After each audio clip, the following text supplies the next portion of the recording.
The 49ers just wrapped up week 2 of OTAs. Here's who stood out. Keep in mind the players didn't wear pads.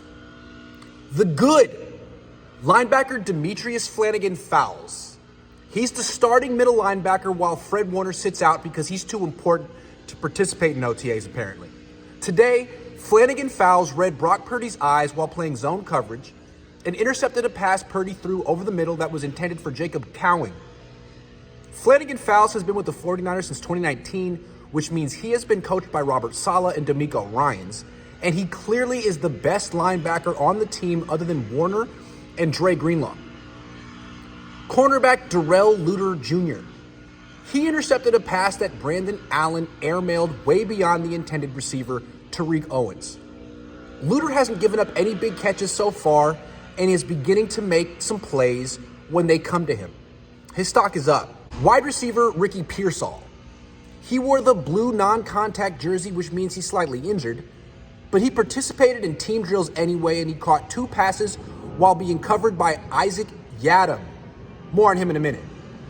Pearsall seems like a good number 3 receiver for the 49ers because opposing defenses will be focused on covering everyone but him. Wide receiver Jacob Cohn.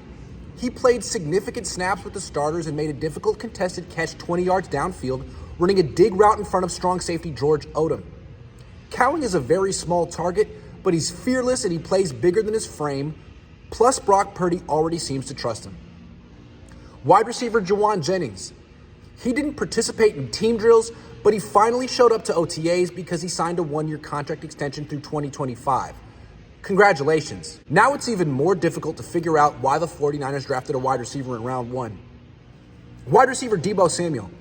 He caught only 1 pass in team drills, but at least he actually participated in them for the 2nd week in a row, unlike every other captain on the team besides Purdy.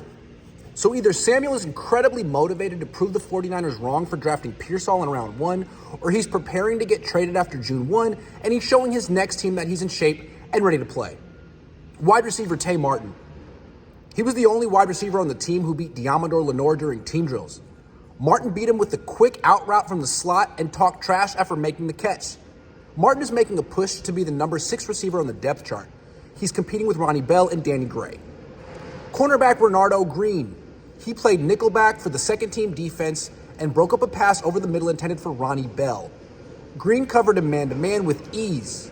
It's still early, but he appears to be the 3rd best cornerback on the team after Travarius Ward and Lenore. Running back Jordan Mason. He made 3 difficult catches away from his frame during team drills, as opposed to Elijah Mitchell, who couldn't make a difficult catch if his career depended on it.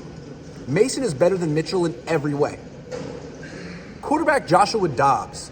He completed a 30-yard deep pass up the sideline to Kyle Juszczyk, who was wide freaking open.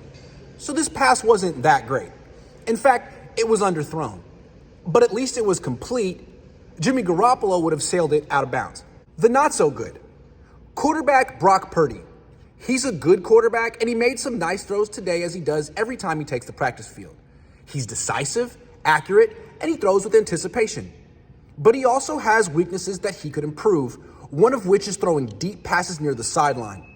Today he threw a deep pass to Jacob Cohn, who had a step on Diamador Lenore up the left sideline, but Purdy's pass landed out of bounds. Purdy also has a tendency to force passes over the middle, which he did today when he got intercepted by Flannigan-Fowles. It will be interesting to see if Purdy can turn these weaknesses into strengths this offseason. Defensive end Nick Bosa. He showed up to practice but didn't actually participate, which makes me feel silly for praising him for practicing last week. Congrats on doing the bare minimum, Nick. Cornerback Isaac Yiadom. He gave every receiver he faced a ridiculously big cushion and then got torched repeatedly. Yiadom might be even worse than Ambry Thomas, which is saying something. Cornerback Ambry Thomas. He lined up 10 yards off Trent Taylor, who's slow, and then conceded an easy 10-yard catch to him. Taylor probably won't even make the team, which means Thomas might not either. Cornerback Samuel Womack. He gave up a 15-yard catch over the middle to Ronnie Bell, and then on the next play committed a pass interference penalty trying to cover a fade route by Tariq Owens. The 49ers sure have lots of bad cornerbacks. Running back Elijah Mitchell. He tried to catch a pass that was thrown slightly over his head while running wide open up the seam, and he dropped it. Mitchell is a terrible receiver who's not nearly the runner he used to be. Running back Isaac Guerendo. He had the worst run of the day when he slipped at the line of scrimmage and fell face first into the back of his offensive lineman. Guerendo clearly is big and fast, but he seems indecisive, he doesn't seem to find daylight consistently, and he doesn't appear to be a natural receiver. He's a project.